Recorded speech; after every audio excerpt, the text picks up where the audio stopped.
Hey Spapreneurs, good morning. I'm actually at my own day spa in one of the treatment rooms.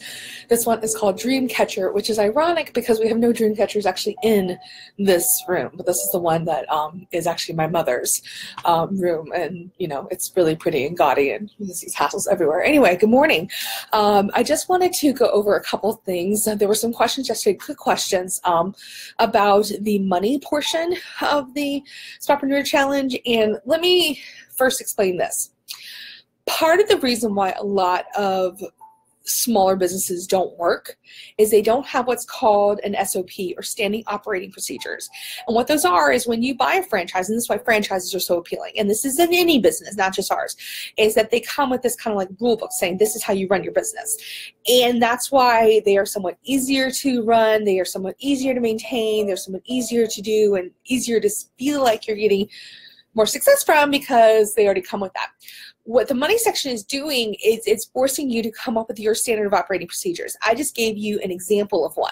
You don't have to follow it, but the biggest thing is that I want you to do is I want you to basically think about, how do I handle cash outs? How do I handle these things, and start writing it down? Because what's going to happen is if you do the things we tell you to do, you're eventually going to expand. You're going to add on more people.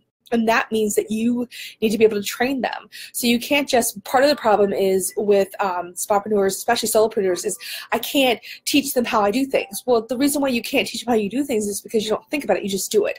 So by you sitting down and forcing yourself to go, this is how we do it, this is why I do it, this is how I do it, even if I'm by myself, it means that eventually when you need to add something on, because you're going to, at some point you will have to, if you want to keep growing in your career, it's just the way it goes, that you will actually be able to do that very easily and say, well, this is my standard operating procedures.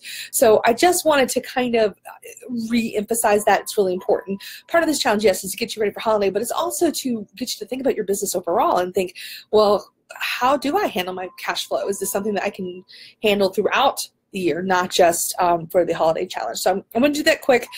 General Happiness is, of course, doing Facebook Lives in my own massage studio. Yay! It's loads of fun. Maybe Mom's running around here somewhere. It's awfully quiet, which is dangerous. She's probably hammering something or getting ready to clean or do something. I never know with her. So yes. Real quick, guys, if you miss a couple of days of the challenge, don't fret. Get your butts back up. Click on the links and get to it. You know, I am busily, this week I'll have all the modules scheduled, so they're going to be ready to go, and we're going through the middle of the first full week of November. So the challenge will actually end while I'm in England, which is fun. So that should be logistically loads of fun to deal with, but we will. But it reminds me that there's still time. If you have other Spapreneurs who maybe want to join the challenge, there's still time for them to do it, and still have plenty of time to do it for holiday. So this is probably the last week that they could do it and get everything ready by Black Friday, but that doesn't mean that they can't do it and learn. So please feel free to invite your friends. We're still taking submissions, all that stuff. So other than that, I'm going to sign off because I've got some de-stress work to do. Bye, guys.